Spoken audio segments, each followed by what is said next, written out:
Welcome back to Everything Whiskey. I'm Callum. I'm Sam. And today we're having a look at the Johnnie Walker Double Black. Double Black.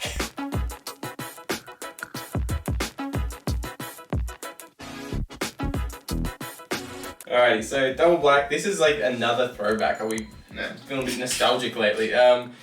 This is the last the last episode we did Dimples. Well, I hope it's the last episode. Order of filming. Yeah. It's the last episode. We did Dimples 12, and both of us weren't huge fans of it initially, but when we retasted it, we really enjoyed it. Now this is one that I bought four times. Yeah. I think I bought this bottle about 4 times. I've enjoyed it from very early on, and I still enjoy it today. But you didn't enjoy it at all when I first bought it in our first year or so. This is back when I hated Islay though. Yeah, even I hadn't even really tasted a proper Islay since then, or at that point. But now Curly bought this today. I bought this just to revisit it since we both love Islay. Yeah. And well, I mean we're both. Yeah, he tasted it and he was so surprised. He's like, "This is actually really good." I was I love this. I was kind of also expecting me to be past this point. Yeah, exactly. It's like we were caught in like the double spot, whereas like before you were too early and now you're too late. I was expecting this to not be peaty enough, not to have like any body behind it. But it's actually, it's got a fair bit. Now, this is another Diageo whiskey. Johnny's owned by Diageo. It's a rendition of the not the double black, the regular black. So 12-year whiskies, but they use more charred barrels and higher peat concentration barrels in their blend. I'm not 100% sure on the actual whiskies that go into it. They use a few different ones like Glendronach and stuff, but that's sherried whiskey. But anyway, so 12 years, a fair bit more peaty than the regular black. It's about, what was it? It was 55. Is it 12 or non-age statement? It's not an age statement, but it's meant to black. be a smoky version of the black. Yeah. So you would expect it to be 12. I'm not actually 100% sure. And do they blend smokier whiskies? Is it different? Yeah, they use like a high char level in their blends of the barrels and a high level of peat in those blends as well. They choose different stuff, but it's meant to be a version of the Black Label. So I think they still keep it quite close with the black, with the core, blends, and then they add a few things that are more peaty and smoky. Mm-hmm. But yeah, let's just jump into it. I know they went for a sip. Straight off the bat, it's definitely got that maltiness. Nothing. It's less than the Dimples 12 we just had, but it's still there. Yeah. The peat's still there. I reckon it's more salt brine. Yeah, it's definitely got more like medicinal Islay notes than just plain peat. Like it's not like black with the addition of peat. It's I feel like the peat is actually, I don't know how to describe it. I don't think peat is the main thing that you notice additionally in this bottle. I think it's actually, as you said, the briny notes kind of you notice first. The peat is there, but they're more than the black. But I think these briny notes are more prominent. I'm trying to think of a whiskey. It's like a watered down Lagavulin, I would say. And like a watered down Lafroig as well. Like they haven't got that heavy. Like it's nowhere near. Backing. It's got not as much peat as the Lagavulin, and not as much like dark fruit, and nowhere near as much brine as the as the Lafroig.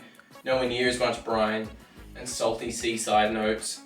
But I get what you mean. Like it's kind of got those medicinal notes. It's got a bit of barbecue. It's got a lot of hospital notes. Kind of like cleaner. There's also like dark fruits in there, like raisins. Yeah. Yeah, they're like I get salted caramel on the nose. It's like a date, like a Christmas pudding kind of thing, like sticky date, dark fruit. Yeah, it's got that kind of buttery, salty, sweet caramel kind of taste going on. Bit of butter as well. Coming from a dark fruit. Coming back, I love these. I love coming back to these whiskies. This is fun. I reckon we're gonna, as we said last episode, I think we're gonna go to Monkey Shoulder because that was a recommendation of Whiskey Vault like 3 years ago minimum. And we tasted that and really got into whiskey and stuff along with a few other things. But so I'd like to see what that tastes like to us now. In the note, on the nose, not. I think it's, I don't know, a little bit of peat, but again, I think it's more the briny notes that are really, I'm noticing. I mean, there is peat. Salt. For someone that's new to whiskey, there's definitely Oh hell yeah! smoky Well, that peat. way, yeah. To give the perspective of why I used to like it. I used to like it because it was the most challenging thing I could find, but also that still was affordable. that yeah. was still affordable for us back then. Like especially in Australia, Islay whiskey is not cheap in any manner. Like there's just not cheap Islay whiskies because most Islas here are single malts. There's not really any blends. But yeah, so they were a lot more expensive. But this was like my first kind of exploration into smoke. But it wasn't.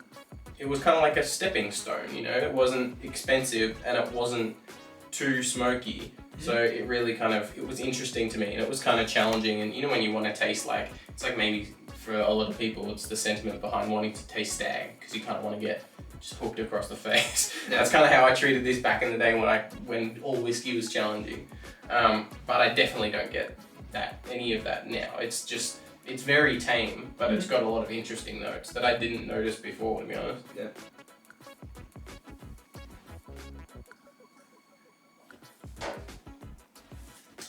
It's salty and briny.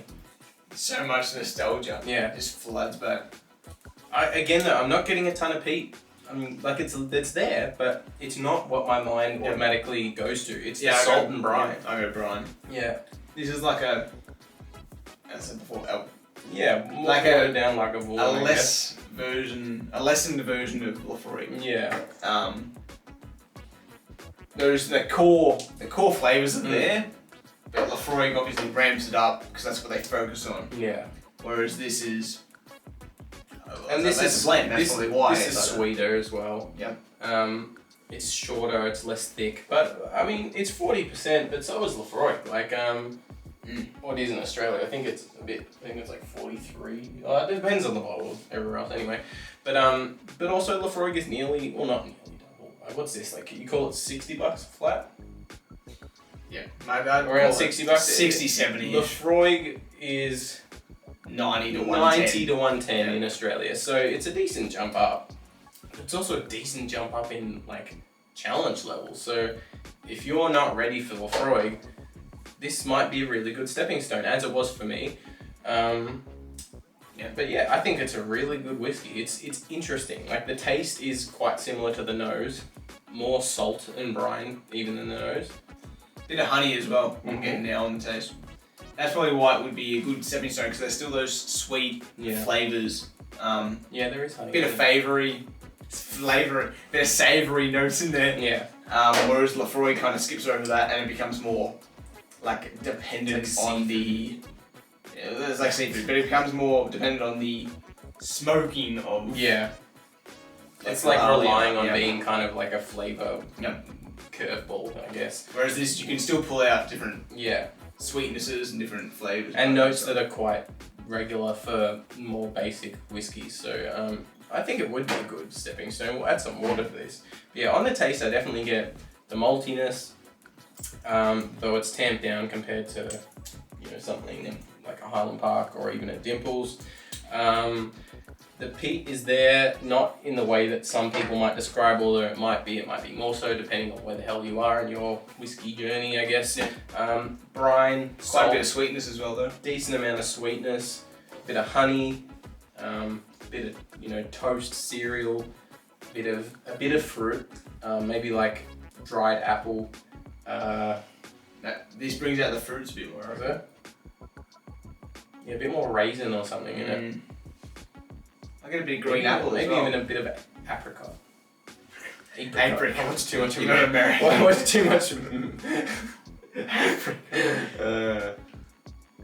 Yeah, a bit of apricot, I reckon. It's kind of like because they're kind of like acidic, a bit more sour, but also sweet at the same time. I kind of get a bit of the green apple, fresh green grass kind of vibes coming through it as well. Just that kind of like mulchiness, there's some earthiness to that, which kind of goes along with the brine. Yeah. With water, the nose isn't changing noticeably for me. Actually, less. It's a bit I reckon for me, sweeter. it's a bit more light. Maybe a bit sweeter, maybe a bit more honey based.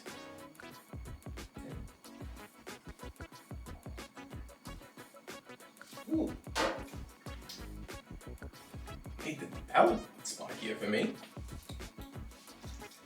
I didn't get any brine from that.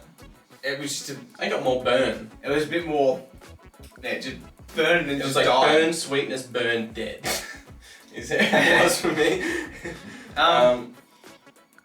Yeah, that's weird. It got rid of all it's the weird. all The brine. complexities. It was just like this is this thick thing of just like different notes, and it was just kind of like just like straight line, just then and dead, dead That's in the weird. water. Yeah. Anyway, I think this is a great whiskey, especially for the price. If you're someone who's into Scotch and you can handle the malt and stuff like that, the funkiness, but you're also wanting to get a bit further into smoke and stuff, this could be a fantastic stepping stone. So I do recommend it. For sure. You're not going to be really out too much money if you do delve into it, as opposed to some of the other Islas. It can be a bit of a whisk, bit of a risk.